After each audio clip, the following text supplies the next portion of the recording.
귀한 찬양 감사합니다. 우리 찬양 가사처럼 여호와께서 우리의 목자시니 부족함 없을 줄 믿습니다. 그리고 여호와의 인자와 성실하심이 우리를 떠나지 아니하셔서 영원히 주의 집에 거할 줄 믿습니다.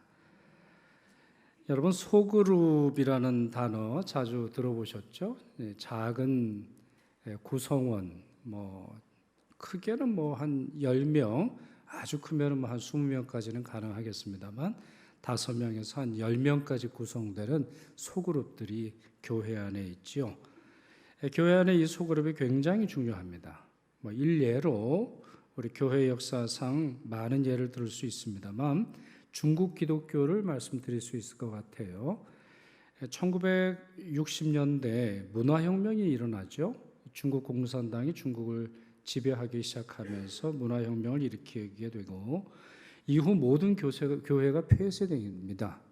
그러니까 종교라는 것을 인정하지 않았기 때문에 종교는 인민의 아편이다 이런 말을 하면서 종교 자체를 인정하지 않고 교회 폐쇄하고 선교사들을 추방하게 되죠.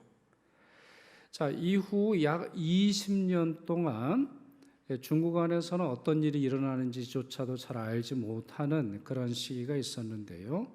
1980년대 후 1990년대 이제 개방을 하게 되죠. 중국이 개방을 해서 한국 사람들도 중국을 가기도 하고 그렇습니다만, 자, 이때 기독교인들의 수를 한번 세봤어요. 통계를 내봤어요.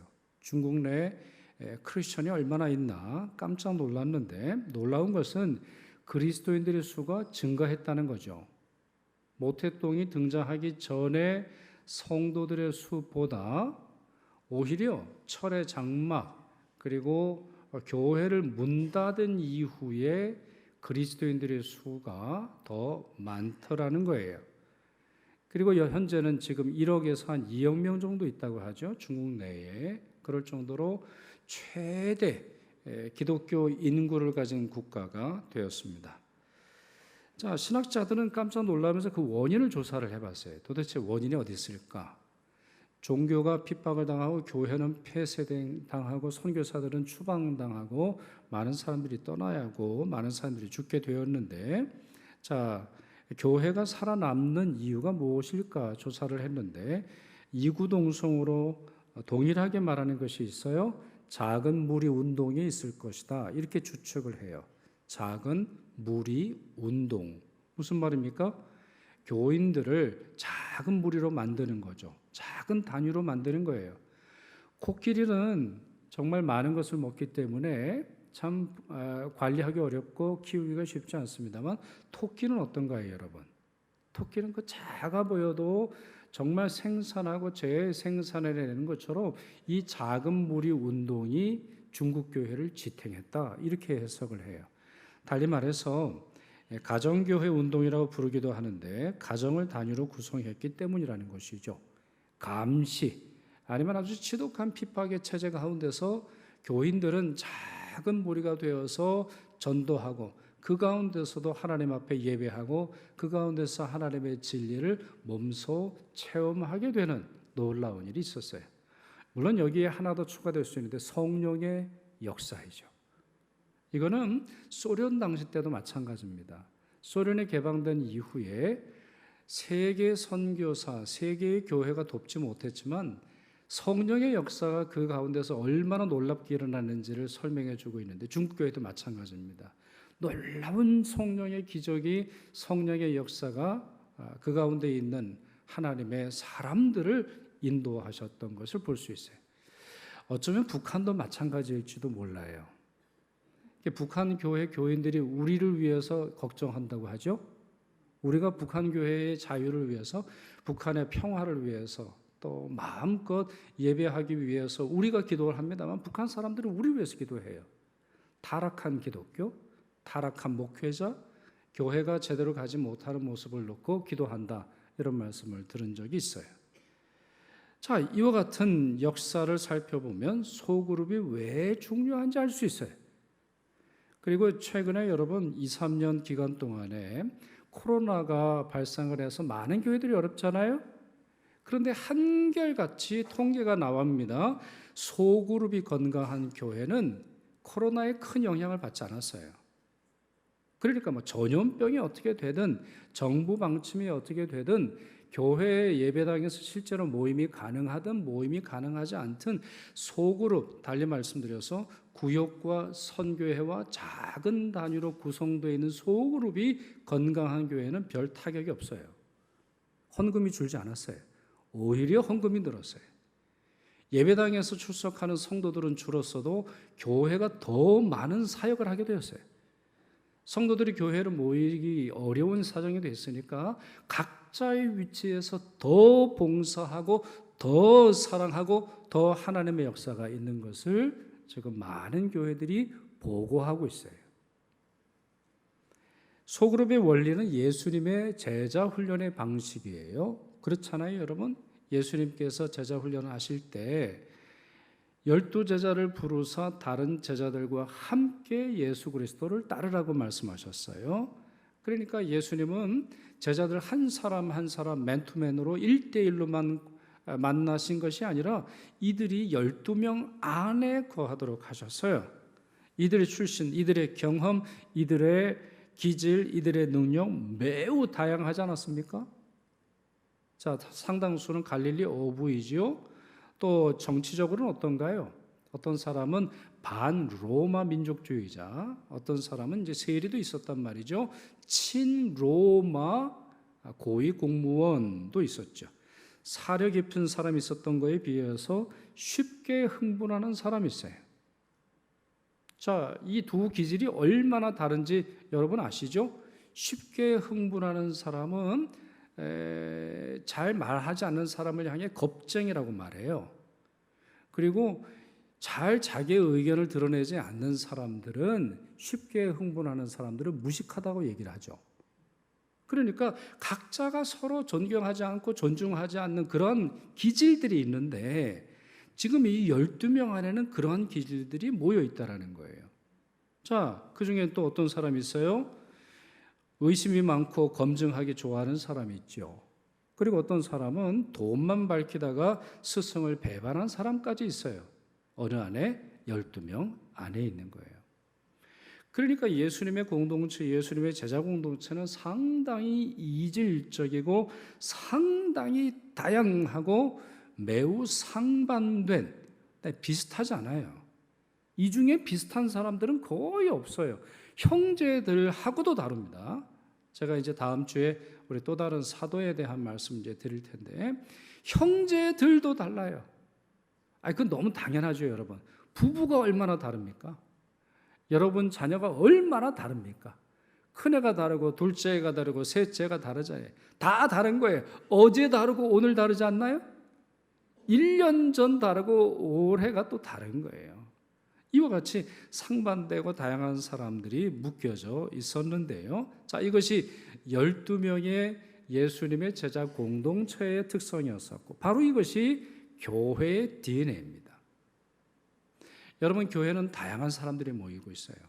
다양한 생각과 다양한 경험과 다양한 실력과 다양한 신앙의 경륜을 가지고 있는 사람들이 모여 있어요. 교회는 여러분 소비자를 만족시키는 것이 아닙니다. 교회는 비즈니스 하는 것이 아니에요. 교회는 각자의 주장을 다 해결하기 위해서 노력하는 것이 아니라 주님이 가족처럼 보내어 주셨어요. 그러니 그 가운데서 가족처럼 지내고 가족처럼 서로 사랑하는 그러한 공동체가 교회 공동체라고 볼 수 있는 것이죠. 자, 그렇다면 조금 깊게 한번 들어가 볼까요? 소그룹이 왜 중요할까요? 왜 중요한 이유, 아니면 소그룹의 유익함이 무엇이길래 예수님조차도 소그룹을 형성하셔서 제자들을 교육하셨을까요? 세 가지 말씀드릴게요. 첫째, 혼자서는 안전하지 않기 때문이에요. 혼자서는 못합니다. 혼자서는 신앙의 성숙함을 이루기 정말 어려워요. 여러분이 만약 주일이나 평일에 예배에 참석을 하지만 다른 사람들과 어울리는 것을 기피 하신다면, 원하지 않으신다면 여러분은 외줄타기 신앙하는 것과 유사하다고 볼 수 있어요. 전도서 4장이 이렇게 말하지요. 같이 읽습니다. 두 사람이 한 사람보다 나음은 그들이 수고함으로 좋은 상을 얻을 것임이라. 혹은 저희가 넘어지면 하나가 그 동물을 붙들어 일으키려니와 홀로 있어 넘어지고 붙들어 일으킬 자가 없는 자에게는 화가 있으리라 그랬어요. 자, 이제 끝에 나오는 화가 있으리라고 하는 말은 그 자체로 문제가 찾아온다라고 하는 뜻이 아니라 화를 이겨낼 수 없다라고 하는 말이에요. 되게 많은 분들이 스스로의 신앙을 만족하고 다른 사람의 신앙을 깔보며 자기 자신을 높게 여기는 이유는 화를 안 당해봐서 그래요. 어려운 일을 안 당해봐서 그래요. 정말 삶의 위기를 경험해보지 않아서 그런 거예요. 여러분, 인생이 어떻습니까? 인생이 짧은 단거리 경주와 같다면 이런 말씀이 있잖아요. 인생은 아주 긴 여행과도 같아요. 그리고 정말 예측 불가능한 여행하고 매우 닮아 있습니다. 제가 이제 한국에 생활을 할 때 어려운 게 이게 버스 타는 거예요. 특히 얼마 전에 서울역 앞에서 버스를 탔거든요. 거기에 어플리케이션, 제 핸드폰에 있는 앱을 켜놓고 버스를 기다리는데도 버스를 잘 못 타겠더라고요. 거기서는 이제 은평구는 북쪽이니까 북쪽으로 가는 버스를 타야 될 것 같은데 도저히 감이 잡히지 않아요. 그런데 한국 사람들도 그 버스 타는 게 어려운데 거기 보면 외국인들이 굉장히 많아요. 외국인들이 많아요. 그래서 이제 그분들이랑 대화를 하면서 도와주려고 하는데 저도 무식하니까 도와줄 수가 없더라고요. 저도 어플리케이션 이거 잘 못하거든요. 어떻게 보는지 이거 잘 못하는데. 그러니 여러분 생각을 해보세요. 여러분이 뉴욕에 간다고 생각을 해보세요. 여러분이 파리에 간다고 생각을 해보세요. 여러분이 모스크바를 간다고 생각을 해보세요. 아마존 정글에 간다고 생각을 해보세요. 네팔 그 높은 산지에 간다고 생각을 해보세요. 여러분 혼자의 힘으로 그곳을 갈 수 있나? 인생은 그와 같아요. 인생은 대도시를 건너야 하고 사막을 건너야 하고 정글을 건너야 하고 바다와 강과 계곡과 깊은 계곡과 평지를 건너는 험난한 여행이에요.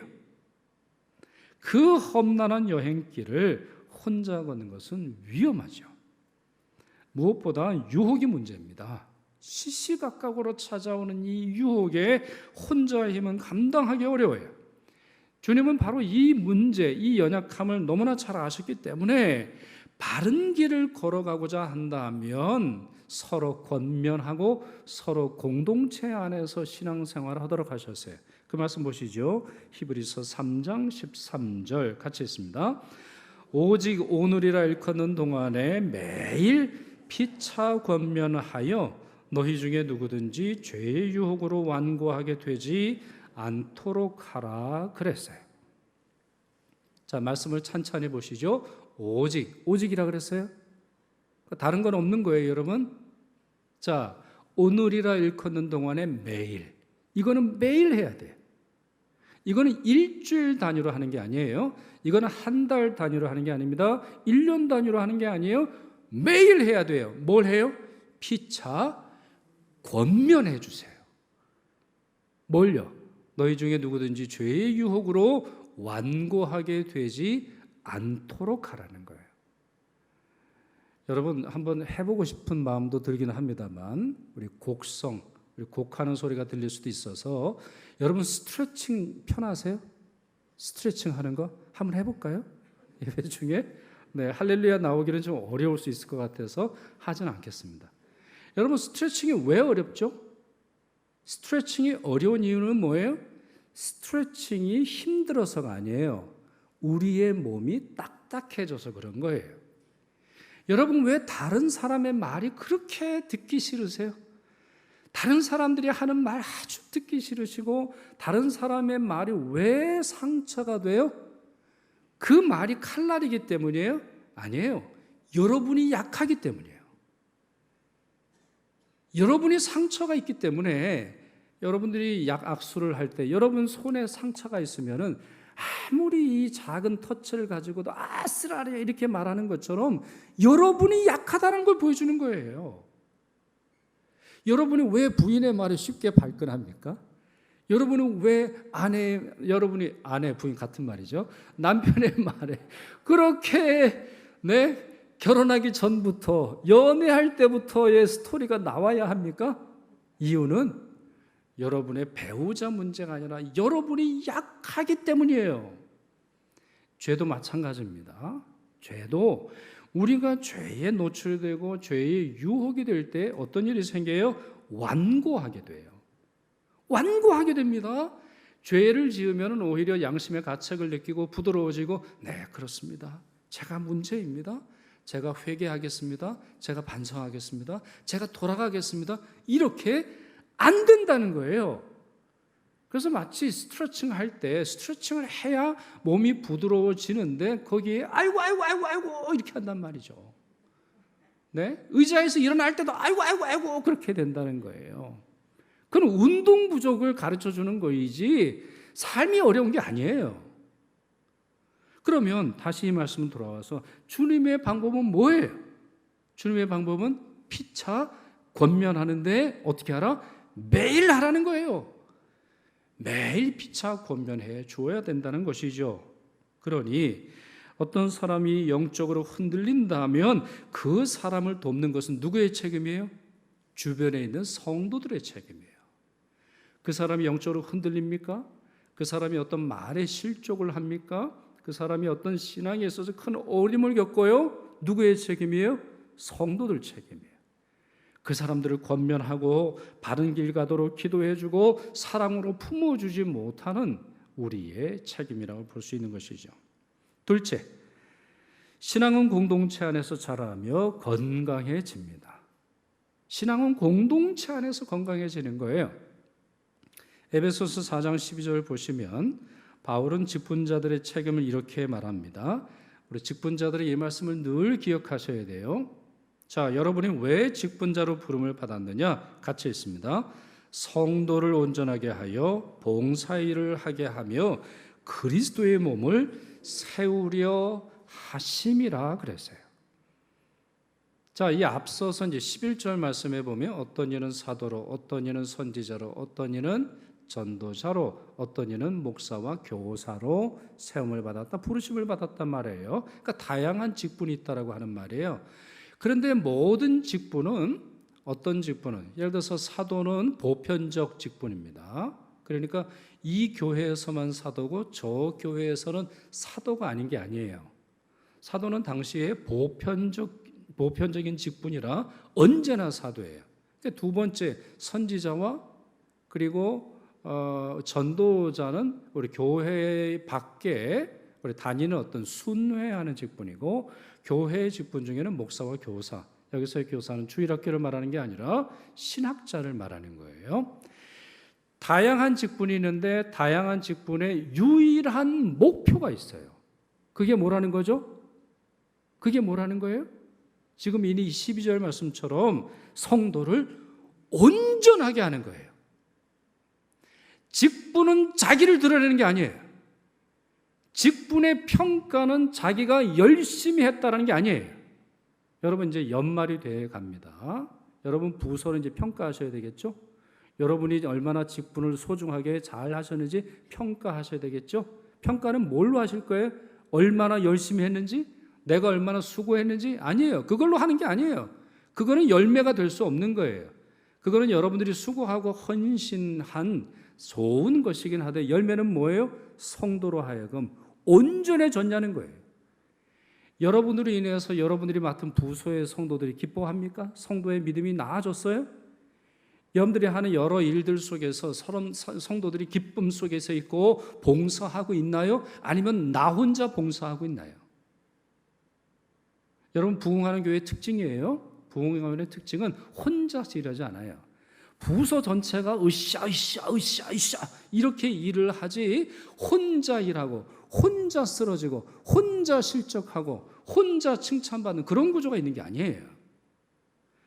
다시 말씀드립니다. 직분자는 늘 기억하세요. 성도를 온전하게 하셔야 돼요. 성도들을 봉사자로 초청하셔야 돼요. 이거 한번 해봅시다. 이거 같이 한번 해보십시다. 나는 뒤로 빠질 테니 당신이 한번 하세요. 이렇게 서로 격려하는 것이죠. 그렇게 함으로 말미암아 무엇을 세워요? 그리스도의 몸을 세워요. 내 철학을 세우는 게 아니에요. 내 소신을 세우는 게 아니에요. 나의 왕국을 세우는 게 아니에요. 나의 비전을 세우는 게 아니에요. 그리스도의 몸을 세우는 거예요. 그러면 어떻게 그런 일을 할까요? 어떻게 그리스도의 몸을 세울까요? 어떻게 성도들로 하여금 온전하게 할까요? 어떻게 성도들로 하여금 봉사하도록 할까요? 그것이 16절 말씀에 있습니다. 제가 읽을게요. 그에게서 온 몸이 각 마디를 통하여 도움을 받음으로 연결되고 결합되어 그랬어요. 온 몸이 각 마디를 통하여 도움을 받음으로 연결되고 결합되어, 신체를 말하는 것이죠. 사람의 신체가 피부로부터 그리고 머리카락이나 털로부터 안에 가장 밑에 안에 안쪽에 있는 장기에 이르기까지 서로 연결되고 결합되어야 된다는 거예요. 근데 여러분, 이 말씀의 중간 부분에 이런 말이 있죠. 각 지체의 분량대로 역사하여 그 몸을 자라게 하며 사랑 안에서 스스로 세우니라 그랬어요. 여기에 분량이라고 하는 말이 매우 중요해요. 분량은 다른 식으로 해석하면 한계를 말합니다. 한계를 말해요. 여러분, 우리 교회 누구도 한계 없이 일할 수 있는 직분은 없어요. 담임 목사라 할지라도 저는 교회의 결정사항에 순종하는 거예요. 제가 가지고 있는 권한, 제가 가지고 있는 역할은 교회가 저에게 맡겨준 것을 이행하는 것이지 제가 단독적으로 진행하는 것은 없는 거예요. 자, 바울 서신을 여러분 읽어보실 때 서로라고 하는 단어가 얼마나 많습니까? 서로. 네, 서로. 한번 예를 들어볼까요? 서로 문안하라, 서로 섬겨라, 서로 사랑하라, 서로 기도해라, 서로 돌봐라, 서로 격려해라, 서로 용납해라, 서로 짐을 져라, 서로 복종해라, 서로 가르치라 그랬어요. 일방적으로 사랑을 받기만 하고 일방적으로 사랑을 하기만 하는 직분은 없는 거예요. 정말 성도들의 삶에서는 서로 해야 되는 거예요. 그럴 때 신앙이 성장하고 성숙해질 뿐만 아니라 건강해진다는 것이죠. 에베소서 4장 16절 조금 전에 말씀드린 것처럼 각 지체는 분량이 있어요. 각자 정해지는 한계가 있는데 누가 메꿔줄 거예요? 누가 메꿔줄 거예요? 서로 메꿔주는 거예요. 서로 도와주는 거예요. 서로 함께함으로 말미암아 나를 통해서 이루고자 하시는 하나님의 꿈이 이루어지는 것입니다. 자, 세 번째, 소그룹이 우리에게 주는 유익함인데요, 훈련과 연습과 검증의 장소입니다. 여러분, 도자기 만들어내는 과정 아시죠? 도자기 만들어내는 과정. 예전에 20년도 한참 더 된 이야기입니다만 이천에 도자기 축제를 가봤어요. 여러 가지 그거 있어요. 판매하는 스토어도 있고 가게도 있고 그리고 그 만드는 이제 그것도 있는데 제 눈에 띈 것 중에 하나는 뭐냐면 이제 도자기를 깨면 그 조각들을 이렇게 한 무더기 모아놓은 걸 본 적이 있어요. 아주 중요한 그러한 심벌이 되는 거죠. 여러분, 이게 왜 만들어지는지 아시죠? 도자기를 만드는 도공은 뭘 해요? 반드시 검증을 합니다. 이게 내 작품으로 팔려나가기 전에 그게 정말 내 혼신의 힘을 다해서 내 지혜와 내 경험과 내가 사랑하는 마음으로 빚어낸 것에 적합한지를 검증해서 파는 거예요. 그러니까 사람들이 신뢰하는 거죠. 이 물건은 이 과정을 거쳤기 때문에 걸작품이 되는 거예요.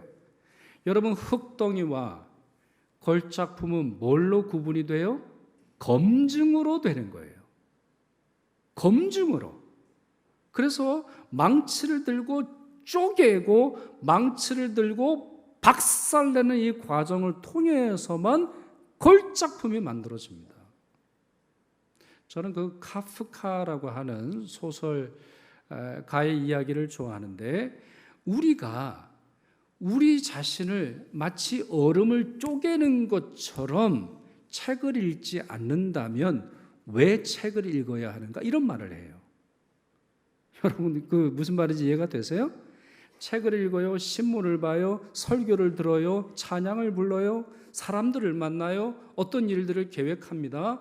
그런데 마치 얼음을 쪼개서 나를 변화시키고 나를 사람답게 하고 나를 하나님의 형상으로 만들려고 하는 생각 없이면 뭐하러 이런 일을 하냐는 거예요. 아니, 소설가도 그런 얘기를 하는데 성도들에게 있어서는 하나님의 말씀은 다 싫은 말씀은 남의 거, 저 말씀은 김 집사가 들어야 하는데, 저 말씀은 우리 남편이 들어야 하는데, 좋은 말씀은 또 누구 거죠? 다 내 거. 주여 할렐루야. 그래가지고 이제 이 싫은 기도를 하면은, 별로 안 좋은 기도를 하면은 아멘이 없으시더라고요. 그래서 이제 축복하는 기도를 좀 많이 하게 됩니다만, 그러나 정직하게 세상 사람들이 하는 이 일을 통해서도 여러분 보세요, 도공도 깨는 작업을 통해 곡작품이 만들어진다라는 것이죠. 소그룹이라고 하는 것은 그런 곳이에요. 교회 안에서 어딘가는 그런 검증이 필요한 거예요. 검증받는 것을 두려워한다면, 평가받는 것을 두려워한다면 당신 문제입니다. 당신 잘하고 있어요. 당신 그러면 안 됩니다. 회개하세요. 이런 말을 듣기 싫어한다면 여러분들은 여러분의 성장의 기회를 놓치시는 거예요. 여러분들이 잘 아시죠? 주님이 여러분을 향한 기대가 뭡니까? 여러분에게 말씀하시는 명령이 뭐예요?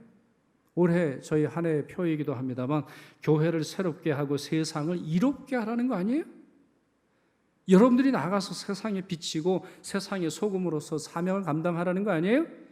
여러분들로 하여금 그리스도의 향기가 되어서 세상에 살아가라고 하는 거 아니에요?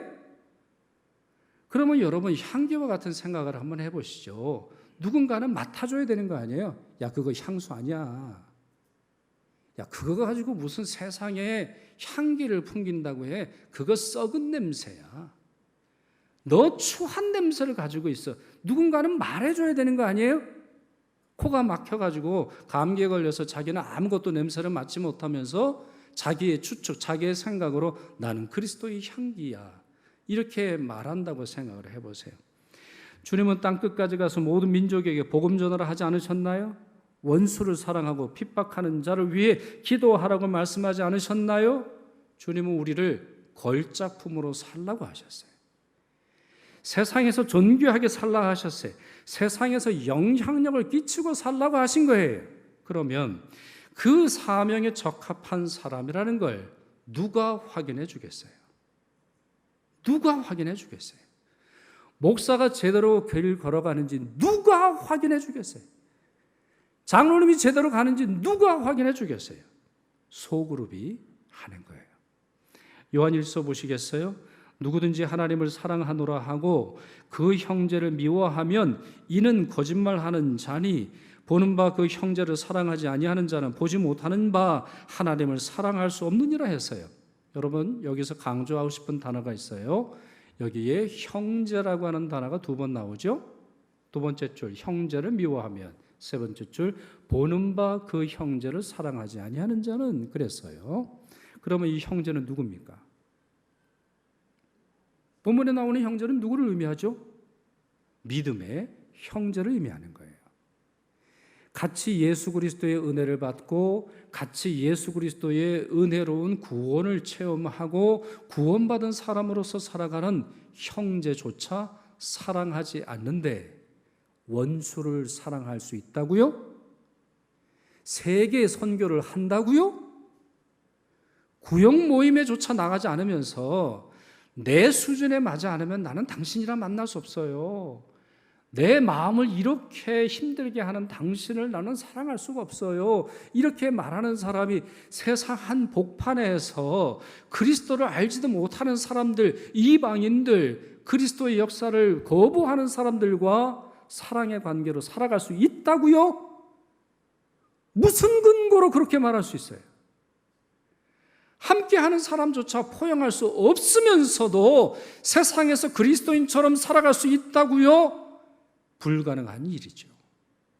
아니면 기적이 벌어져야 할 겁니다. 매번 기적이 벌어져야 할 거예요. 어떤 성도가 같은 신앙을 가진 교인조차 아니면 작은 소그룹 사람들조차 사랑하고 용납하지 않는데 세계를 섬기고 정의를 위해서 일할 수 있다고요?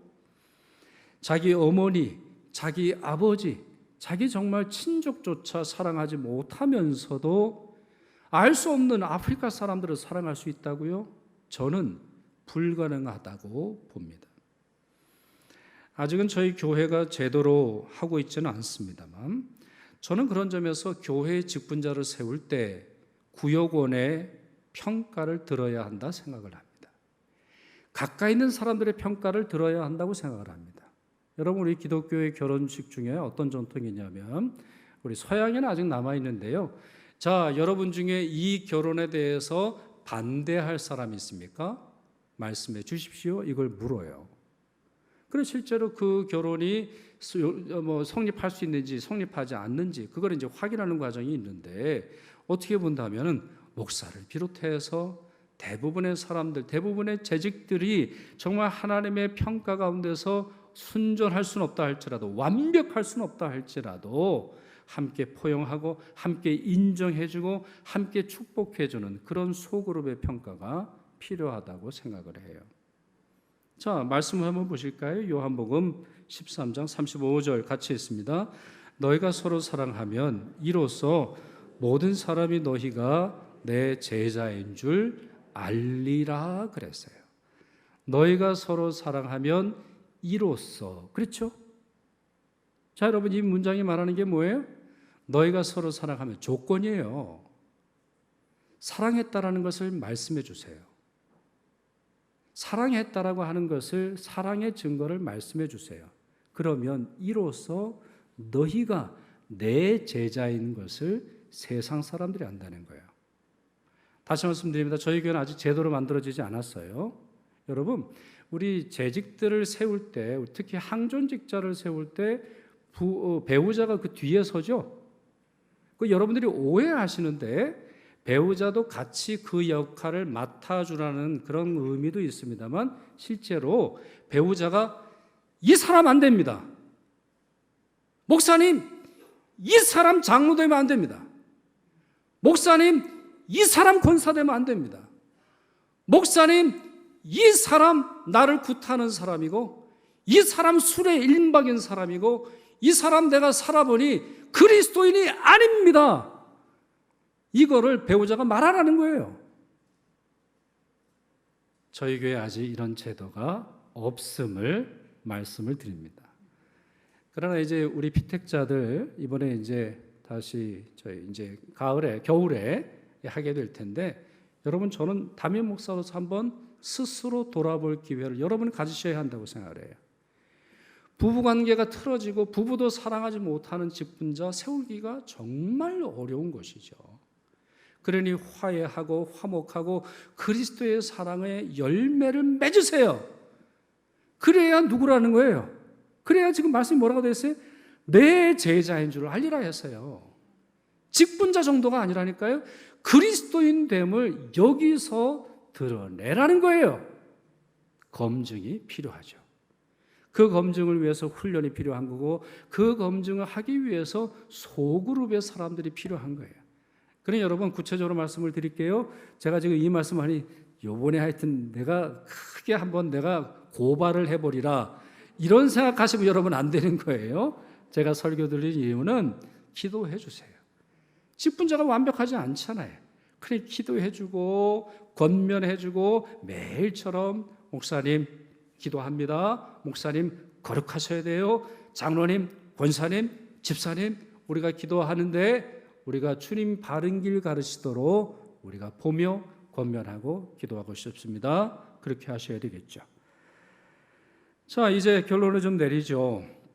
여러분 우리 설교 서두에서 잠언 4장 말씀을 읽어드렸는데요. 12절 보시면 이런 말씀이 있어요. 한 사람이면 패하겠거니와 두 사람이면 맞설 수 있나니 세 겹줄은 쉽게 끊어지지 아니하느니라 그랬어요. 여러분 두 사람이 모이면은 두 겹줄이에요? 세 겹줄이에요? 당연히 두 겹줄이죠. 두 사람이 모이는데 어떻게 세 겹줄이 돼요? 그런데 왜 본문에는 이 말씀에는 세 겹줄은 끊어지지 않는다고 얘기하나요? 자, 여러 가지로 해석을 할 수 있습니다만 저는 어떻게 해석을 하느냐. 소그룹은 단순히 두 사람이 모였다고 해서 두 배의 힘이 되는 게 아니에요. 여기에 성령이 개입하신다는 말이에요. 여러분, 주님께서도 말씀하시잖아요. 두세 사람이 내 이름으로 모인 곳에 내가 그들 중에 거한다고 하신 거예요. 왜 소그룹이 살아야 교회가 사는지, 왜 소그룹의 역사를 통해서 하나님이 일하고자 하시는지 우리는 이해할 수 있어요. 큰 그룹, 큰 집회에서만 하나님께서 일하시는 것이 아니라 이렇게 작은 그룹을 통해서 일하고자 하시는 것이 하나님의 방법이에요. 저희 교회에 세 가지 종류의 소그룹이 있어요. 구역이 있어요. 나이별로 구성이 되는 남선교회와 여전도회가 있어요. 그리고 봉사나 직분별로 구성이 되는 사역별로 진행되는 소그룹도 있어요. 저는 여러분들에게 정말 진심으로 권면하고 싶은 것은 이 중에 셋을 다 하시면 가장 좋겠습니다만 그것도 어려우신다면 반드시 하나 이상은 참여하시면 좋겠어요. 요즘에는 우리가 이제 일을 많이 한다며 직장 생활을 이제 많이 하시다 보니까 다 참여하시기 쉽지 않으시죠? 구역 모임에 가장 여러분 강조하고 싶습니다만 이것도 어려우시면 선교회 모임이라도 꼭 참여하셔서 소그룹에 동참하시기를 바랍니다. 여러분을 위해서 하시라는 거예요. 함께 돕고 함께 권면하고 함께 기도하고 함께 부흥의 역사를 체험하실 수 있기를 바라요. 그래서 넘어지기 전에 넘어졌다 할지라도 다시 일어설 수 있는 이 힘을 동료로부터 함께 제자된 성도로부터 얻으시기를 바랍니다. 특별히 9월 25일 창립기념주일에 저희 태신자 전도를 하죠. 자, 많은 분들이 찾아오시리라고 생각을 하는데 이 행사는 전도부 행사가 아니에요. 전도부가 주관을 하고 또 새가족부가 역할을 중요하게 맡기는 하겠습니다만 구역의 일이에요. 여러분, 산부인과 의사를 생각을 해보세요. 애는 누가 낳죠? 애는 누가 낳아요? 제가 보니까 장로님들은 안 낳아보셔서 잘 모르시는 것 같은데 애는 산부인과 의사가 낳는 게 아니에요. 산부인과 의사, 아줌마 조용히 해요. 아줌마만 애 낳는 것도 아니고 좀 조용히 해요. 힘 줘요. 옆에서 그러는 거예요. 문제가 생겼을 때 투입을 하는 거죠. 여러분, 교회의 직분자나 교회의 부서는 그런 것 같다고 볼 수 있어요. 여러분, 어떤 사람이 태어났을 때 가정으로 돌려보내요. 가정 안에서 양육하는 거예요. 엄마 아빠가 키우는 거예요. 그런 것처럼 전도하고 초빙하고 또 초청한 성도는 어디로 가야 좋은 거예요? 구역으로 가야 좋은 거예요. 그러니 여러분, 이제 9월입니다. 9월에 이제 구역 예배도 시작을 해야 합니다만 구역 전도 집회에 구역이 열심을 내주셔야 돼요.